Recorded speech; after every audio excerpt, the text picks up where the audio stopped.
اللہ تبارک و تعالیٰ کا احسان عظیم ہے کہ اللہ رب العالمین نے ہم گنہگاروں کو دوبارہ ماہ سیام یعنی رمضان شریف کا مہینہ دیکھنا نصیب فرمایا۔ الحمدللہ رب العالمین۔ آپ سب بولیے ایک مرتبہ اللہ کا شکر ادا کرتے ہوئے الحمدللہ رب العالمین۔ چونکہ گزشتہ رمضان شریف کے مہینے میں بہت سے ایسے لوگ تھے، بہت سے ایسے چہرے تھے کہ جنہیں ہم دیکھا کرتے تھے، جن سے ہم ملاقات کیا کرتے تھے، لیکن ان سال وہ لوگ زیر خاک زمین کے اندر دفن ہے۔ لیکن اللہ کا ہم پر احسان ہوا کہ اللہ رب العالمین نے ہم گنہگاروں کو دوبارہ ماہ سیام کا مہینہ دیکھنا نصیب فرمایا۔ اللہ تبارک و تعالیٰ کا یہ ہم پر احسان عظیم ہے، اور اللہ رب العالمین کی بارگاہ میں ہم دعا کرتے ہیں کہ اللہ رب العالمین ہم گنہگاروں کو ماہ سیام کا حق ادا کرنے کی، اس ماہ کا ادب و احترام کرنے کی، اس ماہ کے قدر کرنے کی توفیق عطا فرمائے۔ اور جتنے بھی ہمارے سنی مرحومین اس دنیا فانی سے انتقال کر گئے، بالخصوص جو گزشتہ رمضان شریف کے مہینے میں ہمارے سامنے ہمارے پاس موجود تھے سید ابراہیم یامر، اللہ ان کی بھی بے حساب مغفرت فرمائے، تمام سنی مرحومین کی بے حساب مغفرت فرما کر جنت الفردوس میں اعلیٰ مقام عطا فرمائے۔ رمضان شریف کا مہینہ عظمتوں، رحمتوں اور برکتوں والا مہینہ ہے۔ رمضان شریف کا مہینہ تمام مہینوں میں سب سے افضل مہینہ ہے، اور رمضان شریف کے مہینے کی افضلیت کا اندازہ اس بات سے بھی لگایا جا سکتا ہے کہ پورے سال میں 12 مہینے ہوتے، لیکن قرآن پاک میں لفظاً 12 مہینوں میں سے سوائے رمضان شریف کے مہینے کے کسی کا بھی نام اللہ تبارک و تعالیٰ نے ذکر نہیں فرمایا۔ رمضان شریف کا مہینہ وہ واحد مہینہ ہے کہ جس کا نام لفظاً اللہ تبارک و تعالیٰ نے قرآن پاک میں ذکر فرمایا ہے، اور ارشاد فرمایا شہر رمضان الذی انزل فیہ القرآن، کہ رمضان کا وہ مقدس مہینہ کہ جس مہینے میں اللہ رب العالمین نے نازل فرمایا اپنا قرآن۔ قرآن پاک پورا کے پورا اکٹھا نازل نہیں ہوا، بلکہ ضرورت کے مطابق کبھی کچھ آیت کریمہ نازل ہوتی تو کبھی 1-2 یا سورت نازل ہوتی، ضرورت کے مطابق قرآن پاک نازل ہوا کرتا تھا۔ یوں 23 سال میں یعنی کہ 23 ایئرس میں 23 سال میں پورا قرآن پاک کمپلیٹ ہوا، مکمل ہوا۔ فرمایا گیا کہ قرآن پاک کا نازل ہونا جب شروع ہوا، قرآن پاک کے نزول کا جب قرآن پاک کا نزول ہونا جب شروع ہوا تو اس وقت بھی رمضان شریف کا مہینہ تھا، اور جب قرآن پاک کی سب سے آخری آیت کریمہ نازل ہوئی تو اس وقت بھی رمضان شریف کا مہینہ تھا۔ یعنی رمضان شریف کے مہینے میں قرآن پاک کے نزول کا آغاز ہوا اور رمضان شریف کے مہینے ہی میں اختتام ہوا۔ رمضان شریف کا مہینہ بڑی رحمت اور برکت والا مہینہ ہے۔ شعیب الایمان کی روایت ہے، ہمارے اور آپ کے پیارے آقا دونوں عالم کے داتا حضور محمد عربی مصطفیٰ صلی اللہ علیہ وآلہ وسلم نے ارشاد فرمایا کہ جب رمضان شریف کا مہینہ شروع ہوتا ہے، جب رمضان کا چاند نظر آتا ہے تو اللہ تبارک و تعالیٰ کے حکم سے آسمان کے سارے دروازے کھول دیے جاتے ہیں اور آخری شب تک بند نہیں ہوتے۔ اور آگے ارشاد فرمایا کہ رمضان شریف کے مہینے کی کسی بھی رات میں بندہ نماز ادا کرے تو پھر اللہ رب العالمین بندے کو ہر ایک سجدے کے بدلے 1500 نیکیاں عنایت فرماتا ہے۔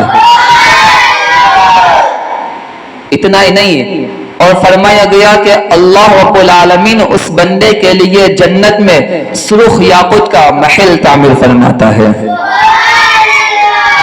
اور آگے ارشاد فرمایا کہ جیسے ہی بندہ رمضان شریف کے مہینے کے پہلے دن کا روزہ رکھتا ہے تو اللہ رب العالمین بندے کے سابقہ یعنی پچھلے گناہ صغیرہ کو معاف فرما دیتا ہے، اور روزدار انسان کے لیے